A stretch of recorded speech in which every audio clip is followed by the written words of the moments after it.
say one of their aircraft is missing. Hello everyone and welcome to another video on not forgotten weapons. I am not Ian McCollum, but today I am looking at a not so forgotten weapon. This is a Charter Arms AR-7 collapsible survival rifle, and I must confess I've wanted to own one of these for a very long time, ever since I saw James Bond use one in the 1963 film From Russia with Love, so I'm very excited to finally have one of these in my personal collection. Even better, this serves as a perfect follow-up to my previous video on the M4 survival rifle, which, if you haven't seen it already, please check that out first, link in the description. Anyway, without further ado, let's have a closer look at this rifle. Let me show you where it came from and how it works. Now, as I mentioned in my M4 video, survival rifles are, as the name implies, intended to allow downed aircrew to forage for small game. They're not really intended for self-defense behind enemy lines. Traditionally, they've been chambered in smaller calibers like .22 Hornet or .22 Rimfire, and for greater effectiveness in hunting, those tend to be soft or hollow points, which, according to the 1899 Hague Declaration, are illegal to use in warfare. And by the way, if you want to learn more about the fascinating and gruesome history of expanding ammunition in warfare, I have a comprehensive video on the subject over on Today I Found Out, link in the description. Anyway, during the Second World War, Allied air forces used a variety of off-the-shelf military and civilian rifles as aircrew survival weapons, including the M1A1 paratrooper carbine and the Savage Model 24 combination gun as aircrew survival weapons. The Germans, meanwhile, developed a purpose-built survival weapon in the form of the M30 Luftwaffe drilling, though in typical German fashion, this was a very heavy, expensive, and over-engineered firearm, and if you want to learn more about the M30, Ian over on Forgotten Weapons has a great video on it. Now, in 1949, the United States Air Force and the Royal Canadian Air Force officially adopted a purpose-designed aircrew survival weapon, the M4, which, as I covered in my previous video, was designed and produced by Harrington and Richardson and was a collapsible bolt-action rifle chambered in .22 Hornet. However, this had a surprisingly short service life and in 1952 was replaced by the M6 aircrew survival weapon, which was manufactured by the Ithaca Gun Company and was a break-action combination gun with a .22 Hornet rifle barrel and a 410 gauge shotgun barrel. But as robust and effective as it was, the M4 was still fairly heavy, weighing in at 2 kilograms or 4.4 pounds. And by the mid-1960s, the US Air Force started looking for a lighter, handier aircrew survival weapon to equip crews of the North American XB-70 Valkyrie supersonic strategic bomber, then under development. Enter a company that should be familiar to even the most casual firearms enthusiast, Armalite.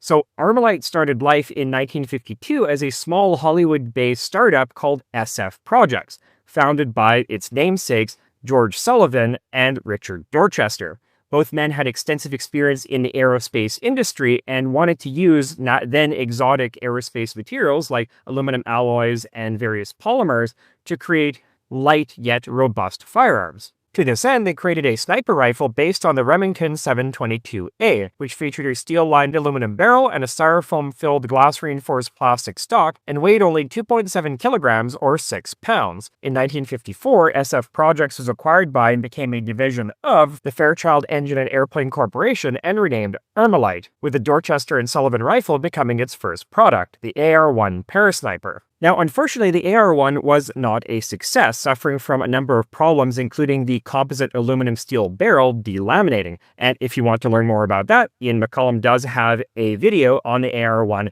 over on Forgotten Weapons. But in the process of establishing Armalite, Fairchild hired a very talented firearms designer named Eugene Stoner, who would soon become legendary for designing what would become the AR-10, AR-15, M16, etc. family of rifles. One of Stoner's first assignments at Armalite was to design an aircrew survival rifle for the US Air Force contract, which eventually resulted in the AR-5. Like the M4, the AR-5 was a bolt-action rifle chambered in .22 Hornet. However, the receiver was made of lightweight aluminum alloys and the hollow stock from ejection molded plastic, allowing the whole weapon to weigh in at only 1 kilogram or 2.2 pounds. The barrel and a receiver could be disassembled, and along with a detachable 5-round box magazine stored in the stock, with the remaining space being filled with styrofoam so the whole rifle could float if dropped in water. In 1956, the US Air Force officially adopted the AR-5 as the MA-1 aircrew survival rifle, and they purchased an initial batch of 12 units for evaluation purposes. Unfortunately, however, the advent of intercontinental ballistic missiles started to render manned strategic bombers somewhat obsolete, and in 1961, the Air Force canceled the XB-70 project. And figuring that the 100,000 or so M4 and M6 survival rifles they already had in stock were more than adequate for their needs, they also canceled the MA-1 project and never purchased more than that initial batch of 12. Now, this cancellation came as a blow to Armalite, as did the 1957 decision by the US Army to adopt the M14 over Armalite's AR-10. Facing financial difficulties, Armalite thus decided to pivot towards the civilian market. And indeed, they had been receiving tons of letters requesting a civilian version of the AR-5. And they initially had plans to do just that, lengthening the barrel to 16 inches in order to comply with the 1934 National Firearms Act. However, eventually they decided instead to produce a semi-auto version of the AR-5, which became the AR-7, which is what we have here. So this was mainly designed by John Sullivan, no relation to George Sullivan, one of the founders of Armalite, Eugene Stoner, and Tom Tellefson, who was Armalite's plastics engineer. Anyway, that's enough backstory for now. Let's take a little bit of a break and have a closer look at this rifle. So, just like the AR-5, all the components fit inside this hollow stock, which in early rifles was made of a polymer called Cycolac. This measures 41 centimeters or 16 inches long, the minimum barrel length for this not to be considered a short-barreled rifle or SBR under the 1934 U.S. National Firearms Act or NFA. Now, up here in Canada, rifles and shotguns are considered restricted, that is illegally equivalent to handguns, if they have a barrel shorter than 450 millimeters or 18.5 inches, or can collapse or telescope to under 660 millimeters or 26 inches in length, but only if they fire centerfire ammunition. Unlike the earlier M4 and AR-5, however, the AR-7 is chambered in .22 rimfire, meaning it is exempt from those rules. Hey, I never claimed that Canadian gun laws made any sense. Anyway, to assemble this, you pull off the butt plate to reveal the three main components: the receiver, the barrel, and the magazine. And if I pull these out, you can see that the remaining space in the stock is filled with styrofoam so that whether assembled or disassembled, the whole rifle will float if dropped in water. To assemble the rifle, you drop the receiver into this slot in the grip, then turn this screw on the bottom to fix it in place. And you'll notice that the slot for the receiver is actually offset to the right to leave room for the end of the barrel when stored inside the stock. You then insert the barrel as so, making sure to align this boss on the barrel with this slot on the receiver, then screw down the barrel nut. You then load and insert the 8-round magazine as so, and you are ready to go, the assembled rifle measuring 89 centimeters or 35 inches long. In terms of controls, this is really very basic. There is a magazine release lever in front of the trigger guard on the left-hand side, a 2-position safety on the right-hand side, back for safe, forward for fire, an extendable bolt handle, and that's about it. The rear sight is a simple sheet metal peephole that can be adjusted vertically for elevation, while the front sight is a simple blade adjustable side to side for windage. To open up the receiver, you just undo this large screw on the side. Interestingly, while for most of its history the AR-7 had no provision for mounting optics, Charter Arms did offer a mounting rail that attached via this receiver screw. Anyway, remove that, and the side panel comes right off. As you can see, this is a very basic, simple blowback action with a heavy bolt and twin recoil springs. The bolt, springs, and many of the trigger group components are made of steel, while most of the receiver body is made of aluminium, while the barrel is aluminium with a rifled steel liner. This gives the rifle an overall weight of around 1.1 kilograms or 2.5 pounds. Now, this particular example is manufactured by Charter Arms of Stratford, Connecticut, which took over production from Armalite in 1973 and produced AR-7s until 1990. On the right side of the receiver, we see the Charter Arms logo, Stratford, Connecticut, AR-7 Explorer, and the serial number 226200. Now, unfortunately, I haven't been able to find any reliable lists of AR-7 serial numbers, though the person who sold me this particular example said that it was manufactured sometime in the 1980s. Though, as always, if any of you know any more and actually have lists of these serial numbers, please let me know and I will add that information to the description of this video. And finally, on the right side of the barrel is the inscription 22 long rifle only. This is typical for semi-auto 22 since using longer or shorter cartridges like 22 long, 22 short, or 22 Win Mag will almost certainly cause feeding issues. Now, production of the AR-7 began in late 1959 with the first unit shipping in July 1960. Now, around 10,000 AR-7s were produced in the first 18 months, with each rifle retailing for $59.95, around $600 in today's money. This was soon dropped to $49.95 in order to match the competing Remington Nylon 66. Now, while the AR-7 was never officially adopted by the US Air Force, in their advertising, Armalite leaned heavily on the connection they had to the Air Force via the AR-5, and touted the AR-7 as a do-anything gun for hikers, campers, boaters, snowmobilers, pilots, and the like that was light and compact enough to be carried anywhere.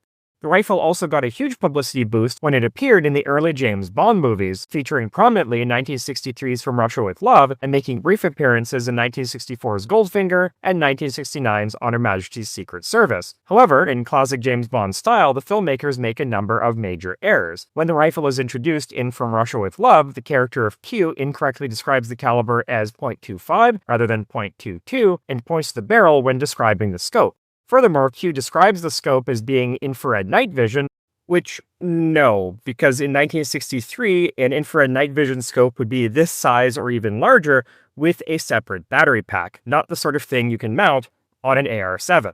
Finally, in the film, Bond uses the rifle to kill a Bulgarian assassin at relatively long range, and later to shoot the crew of a helicopter that is chasing him.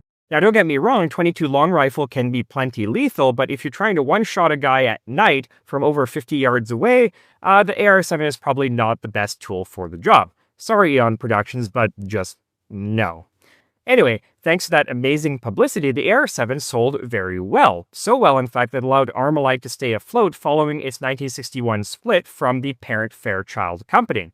And throughout the rest of the decade, they produced a number of other civilian firearms, including the AR-17 Golden Gun shotgun, which Ian over at Forgotten Weapons also has a video on, and various versions of the AR-7, including a 1964 deluxe version with a wood Monte Carlo-style stock that sold for $15 more than the regular version. Many other companies also produced aftermarket accessories and even specially restyled variants of the AR-7, including the High Hunter Firearms Manufacturing Company, which produced an AR-7 that looked like an M1 carbine, a pistol version called the Bolo Mauser that resembled the Mauser C96 broom handle, and the T-62 Civilian Defense Carbine, which vaguely resembled the Thompson submachine gun and was marketed as, and I swear I'm not making this up, the perfect weapon with which to fend off waves of invading Soviet paratroopers. Right. By the early 1970s, however, the success of the M16 convinced Armalite that its future lay in pursuing government contracts, and so it started purging civilian offerings from its product line. To this end, in 1973, they sold off the AR-7 design to Charter Arms, who continued to produce the rifles for another 2 decades. And Charter Arms AR-7s are pretty much identical to the original Armalite offerings, with minor variations in finish, as well as, of course, stamped markings. In 1980, Charter also came out with a pistol variant called the Explorer 2, which, like the earlier High Hunter Bolo Mauser, strongly resembled the C96 broom handle. The receiver casting was redesigned to fit a permanent plastic grip with no provision for mounting a stock, the simple peak sight was replaced with an open notch adjustable for windage and elevation, and a 6, 8, or 10-inch barrel with a fixed front sight blade was provided. So you're probably wondering, well, why go through all that trouble? Why not just create an aftermarket pistol grip and short barrel that you can attach to a stock AR-7 receiver? Simple, right? Well, for that you can thank the 1934 National Firearms Act, or NFA. See, the NFA heavily restricts short-barreled rifles, or SBRs, defined as any non-pistol firearm with a barrel under 16 inches.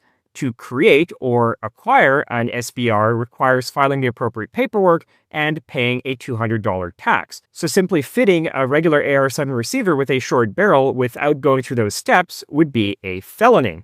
So in order to get around this, Charter Arms flipped the location of the locating lug on the shorter barrel so that if you tried to install one on a regular AR-7 receiver, not only would the front sight blade be upside down, but the extractor would be on the wrong side of the receiver and it would prevent the bolt from properly closing, so it made the two incompatible. But all this was ultimately for naught since the Explorer 2 sold poorly and was discontinued in 1986. Anyway, Charter Arms would continue to produce the AR-7 until 1990, when the design passed to Survival Arms of Cocoa, Florida.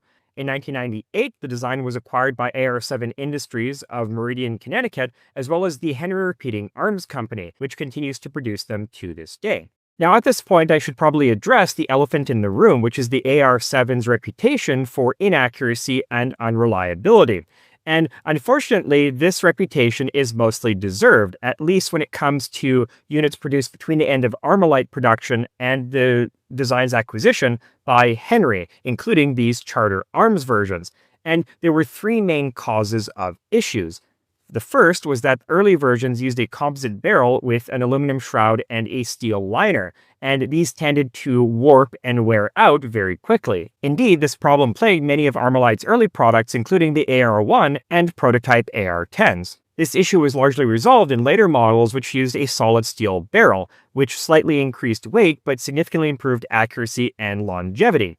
Though, to be fair, this was never intended to be a precision weapon. This was intended for foraging game at ranges of out to 50 yards, so you really have to temper your expectations. The second major flaw with early AR-7s was the magazine, which is the Achilles heel of pretty much any self-loading rifle. See, the feed ramp that guides the cartridges into the chamber is built into the magazine itself. So if this rather flimsy sheet metal becomes bent, or you use blunt-nosed ammunition like wad cutters, the cartridge has a tendency to become jam and fail to properly feed. And some fairly simple solutions to this issue include using only good quality magazines, round-nosed ammunition, and, if you're so inclined, reaming out the chamber slightly using sandpaper or emery powder. And also, newer production magazines tend to be a lot more reliable. Now, the third major issue with early AR-7s is the fact that the bolt and the recoil spring are relatively heavy for a semi-auto 22, so this may not cycle reliably using low or regular velocity ammunition. So, when in doubt, use high velocity ammunition. Now, two other more minor problems commonly encountered with the AR-7 include the barrel nut becoming unthreaded during firing and the tendency of the early Cycolac stocks to crack. Anyway, apparently these issues vary widely from rifle to rifle, so why don't we take another break and let's go out to the range and try this one out and see how reliable it is. Alright, so I'm out here at the range. I've got gongs set up at around 20 yards. Technically this should be effective out to 50 yards, but this is a little bit more realistic. So to set this up, pull off the butt pad.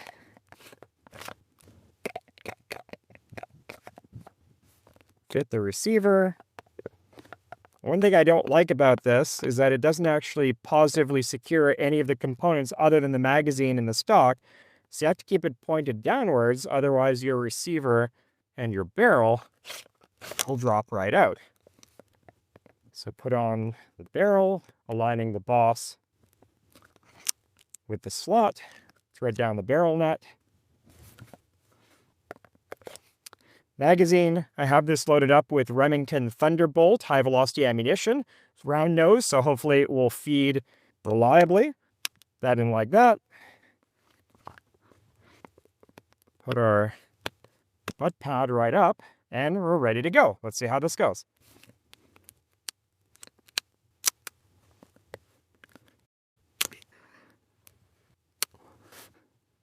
So while filming this segment, I did encounter the occasional malfunction, including stovepipe jams, failures to feed, and, bizarrely, failure of the trigger to reset, which required me to pull forward, then backwards on the trigger before the hammer would release. But other than the latter issue, these malfunctions weren't any more frequent than in any other semi-auto 22 I've shot, so this example at least doesn't quite live up to the AR-7's bad reputation. So, is it the most reliable rifle? No. Is it really fun and kind of cool? Yeah, I really kind of like it. I don't know what else to say. Anyway, as I mentioned before, a lot of the issues that plagued early AR-7s have been mostly corrected in newer production variants produced by Henry. For example, later production magazines use an external wire spring rather than simple crimps to align the cartridges, while later production barrels are solid steel rather than composite aluminum steel. The receiver castings are also heavier, adding about a half a pound or a quarter kilo of weight. The stock is made of more resilient ABS polymer, and both receiver and barrel are given a textured Teflon coating offered in either black or camouflage. Other modifications include a redesigned stock that could accommodate the receiver with the magazine fitted, and two rather than one spare magazine. However, there is no longer any styrofoam, so while the hollow stock can still float, it is not completely watertight, so it will eventually flood and sink. Finally, in 2007, Henry added an optics mounting rail that, while outwardly similar to Picatinny rail, has 3/8" or 9.5mm grooves for mounting rimfire scope rings. However, to my mind, this is of dubious utility since there is still no provision for storing said optics in the stock. Now, While the AR-7 was never officially adopted by the US Air Force as a survival rifle, it has been used by the militaries of other nations, most notably the Israeli Air Force, which in the 1980s issued its fighter pilots with a heavily modified version produced by IMI, featuring a shorter 13.5-inch or 340mm barrel, a telescoping wire stock, a pistol grip from the FN FAL rifle, a hooded front sight from the Mauser KAR-98K rifle, and a pair of swivels for fitting an Uzi sling. And so, despite being plagued by technical issues and the design changing hands several times, the AR-7 continues to live on, and to my mind is a really nice, handy, tactical, I suppose, little rifle, and I'm very happy to have one in my collection. Anyway, that's all I have for you today. Thank you so much for watching, and I'll see you next time where we'll look at yet more firearms and other fascinating devices just like this. Until then, I'm Jin Nessie from Our Own Devices. Have a great day.